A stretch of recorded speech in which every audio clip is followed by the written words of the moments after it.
नमस्कार। आज हम एक ऐसे टॉपिक पर बात करने वाले हैं जिस पर इस वक्त सबसे ज्यादा डिबेट हो रही है। हम बात कर रहे हैं 81,000 करोड़ रुपए के उस मेगा प्रोजेक्ट की जो ग्रेट निकोबार में बनने जा रहा है। हमारे पास जो सोर्स मटेरियल है, आज हम बस उसी का एक निष्पक्ष और गहराई से एनालिसिस करेंगे। बिना किसी का पक्ष लिए सीधा फैक्ट्स और सोर्स के दावों को समझने की कोशिश करेंगे। तो चलिए, बिना किसी देरी के सीधे मुद्दे पर आते हैं। 6 करोड़ 60 लाख यानी 66 मिलियन, ये कोई छोटा मोटा नंबर नहीं है।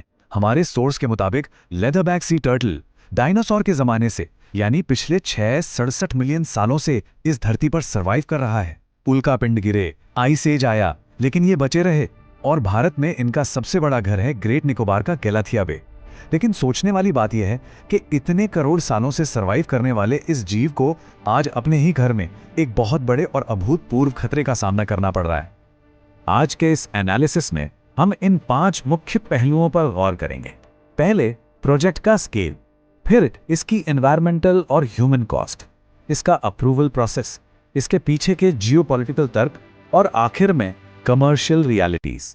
तो सबसे पहले बात करते हैं इस 81,000 करोड़ रुपए के मेगा प्रोजेक्ट की। आखिर वहां बन क्या रहा है? सोर्स डॉक्यूमेंट्स के हिसाब से इस प्रोजेक्ट के 4 मेन पिलर्स हैं। एक बड़ा इंटरनेशनल कंटेनर ट्रांसशिपमेंट टर्मिनल, एक डुअल यूज एयरपोर्ट जो मिलिट्री और सिविलियन दोनों के काम आएगा, 450 MVA का पावर प्लांट और एक बहुत बड़ी कमर्शियल टाउनशिप। 2028 तक इसका पहला फेज चालू करने का टारगेट है। सुनने में ये एकदम फ्यूचरिस्टिक डेवलपमेंट लगता है ना? लेकिन हमारे सोर्सेस इसका एक दूसरा पहलू भी सामने रखते हैं।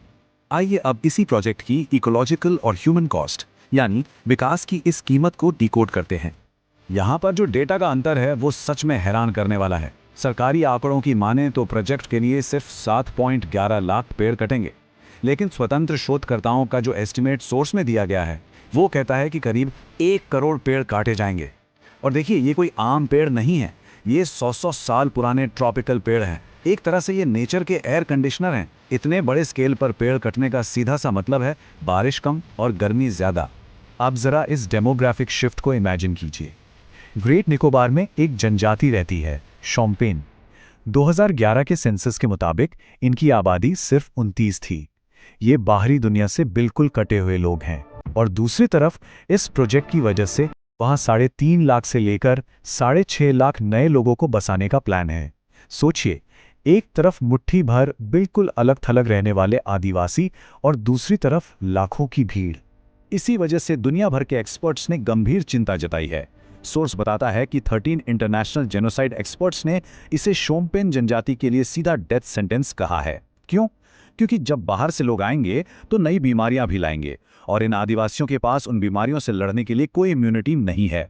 सोर्स इसकी तुलना सीधे तौर पर अमेरिका के मूल निवासियों के इतिहास से करता है, जो बाहरी लोगों के संपर्क में आने के बाद बीमारियों से खत्म हो गए थे। और असर सिर्फ इंसानों पर नहीं है, वाइल्ड लाइफ इंपैक्ट भी काफी मैसिव बताया गया है। पोर्ट बनने से गलाथिया बे की जो ओपनिंग अभी 3 किलोमीटर चौड़ी है वो सिमटकर सिर्फ 300 मीटर रह जाएगी। इससे कछुओं का पूरा नेस्टिंग सिस्टम बर्बाद हो सकता है। इसके अलावा 14,150 से ज्यादा कोरल कॉलोनियों को नष्ट करना पड़ेगा। सरकार कहती है कि वो इन कोरल्स को रिलोकेट कर देगी, लेकिन सोर्स में साइंटिस्ट के हवाले से कहा गया है कि ये एक तरह का साइंटिफिक मैडनेस है। ऐसा इसलिए क्योंकि ये प्रूवन ही नहीं है कि रिलोकेट होने के बाद कोरल सरवाइव कर पाते हैं। साथ ही निकोबार मकाक और मेगापोड जैसे रेयर जानवरों पर भी बड़ा खतरा मंडरा रहा है। तो अब सवाल उठता है कि इतने बड़े इंपैक्ट वाले प्रोजेक्ट को मंजूरी कैसे मिली? चलिए, इसके अप्रूवल प्रोसेस को समझते हैं। यहाँ पर एक बहुत बड़ा प्रोसीजरल रेड फ्लैग हाईलाइट किया गया है। भारत के फॉरेस्ट राइट्स एक्ट 2006 के मुताबिक जंगल की जमीन लेने से पहले स्थानीय आदिवासियों और ग्राम सभा की सहमति लेना जरूरी होता है। लेकिन सोर्स दावा करता है कि लक्ष्मी नगर पंचायत की जिस ग्राम सभा ने इस प्रोजेक्ट को पास किया उसमें एक भी आदिवासी मेंबर मौजूद ही नहीं था। यानी जो सबसे जरूरी ट्राइबल कंसेंट था उसे पूरी तरह से बाईपास कर दिया गया। इसके बाद बात आती है एनवायरमेंटल इंपैक्ट असेसमेंट यानी EIA की। नॉर्मली किसी भी बड़े प्रोजेक्ट का ग्राउंड सर्वे करने में महीनों या कई बार सालों लग जाते हैं, पर सोर्स के मुताबिक ग्रेट निकोबार के केस में ये पूरी प्रोसेस सिर्फ 6 से 7 दिन के अंदर निपटा दी गई। आरोप यह भी है कि डेटा को चेरी पिक किया गया, मतलब सिर्फ वही बातें रिपोर्ट में रखी गई जो प्रोजेक्ट को सपोर्ट करती थी और नेगेटिव इंपैक्ट्स को गायब कर दिया गया। एक और चौंकाने वाली बात, 1997 में गैलिथिया बे को वाइल्ड लाइफ सेंचुरी डिक्लेयर किया गया था, पर 2021 में उसे अचानक डीनोटिफाई कर दिया गया। और सोर्स जो सबसे हैरान करने वाला दावा करता है वो ये है कि 2020 के सरकारी नक्शे में जहां कोरल रीफ साफ दिख रहे थे, वहीं 2021 के नए नक्शे से उन्हें पूरी तरह हटा दिया गया। ऐसा लगता है जैसे डिस्ट्रक्शन के लेवल को कम दिखाने के लिए नक्शे से ही इकोलॉजिकल मार्कर्स मिटा दिए गए हों। इन सब के बावजूद प्रोजेक्ट का इतना स्ट्रॉन्ग सपोर्ट क्यों हो रहा है? इसका जवाब है जियोपॉलिटिक्स। आइए इस तर्क को देखते हैं। इसे समझने के लिए थोड़ा ज्योग्राफी रिफ्रेश कर लेते हैं। स्ट्रेट यानी जलडमरू मध्य क्या होता है? ये पानी का एक पतला सा चैनल होता है जो दो बड़े समंदरों को जोड़ता है। मलक्का स्ट्रेट इंडियन ओशन और साउथ चाइना सी को जोड़ता है और ये दुनिया के सबसे बिजी ट्रेड रूट्स में से एक है। सरकार का तर्क है कि मलक्का स्ट्रेट पे कंट्रोल के लिए ये प्रोजेक्ट जरूरी है, लेकिन हमारा सोर्स इस चोक पॉइंट वाली थ्योरी को काउंटर करता है। अगर हम मैप को थोड़ा जूम आउट करें तो साफ दिखता है कि great Nicobar actual Malacca strait में है ही नहीं, ये अंडमान सी में है। स्ट्रेट के एंट्रेंस से करीब 200 से 300 किलोमीटर दूर जो असली चोक पॉइंट है वो सिर्फ 2.8 किलोमीटर चौड़ा है और वो सिंगापुर और मलेशिया के पास है। तो सोर्स के मुताबिक ग्रेट निकोबार से इस रूट को चोक करने का लॉजिक ज्योग्राफिकली फिट नहीं बैठता।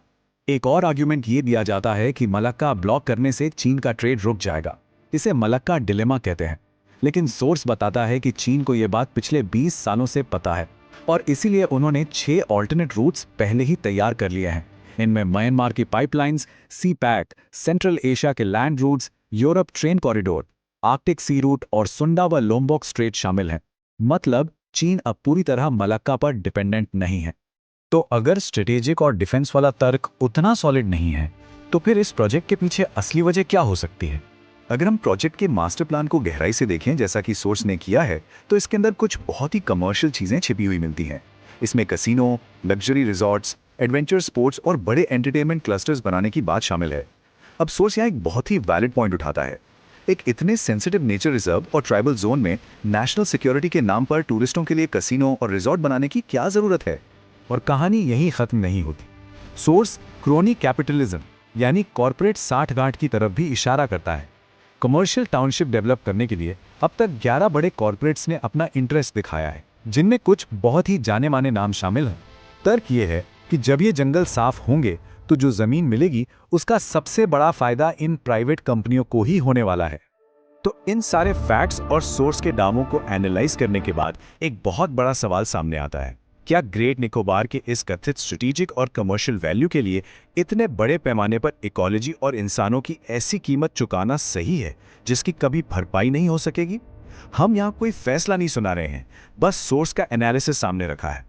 पर यह सवाल हम सबको जरूर सोचना चाहिए, क्योंकि इसका जवाब ही तय करेगा कि हम आने वाली पीढ़ियों के लिए कैसी दुनिया छोड़कर जा रहे हैं। आज के इस डीप डाइव में बस इतना ही।